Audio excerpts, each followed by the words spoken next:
In this chapter, we discuss many important halachas affecting the reciting bracha. Section 8 deals with issue to be cognizant of when preparing to make bracha. For example, before a person begins to recite bracha, he must first determine the appropriate bracha for the item he planned to eat. Okay, so before saying, you have to know what to say, like in everywhere. Right?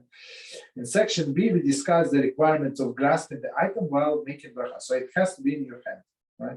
For example, bracha is valid if it is recited on food that was in a refrigerator. So it's a question: is bracha valid even though it's a refrigerator or on the water in a water fountain? Right?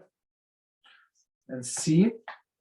Section C deals with halachas that govern the actual recital of bracha. For example, if bracha is valid if one's formulated bracha in his mind without actually reciting the words. Okay, so we're going to see, and the last one, the one before last, section D, we discussed making bracha while being engaged in activity. For example, must a person who is learning or clearing off the table pause while reciting bracha.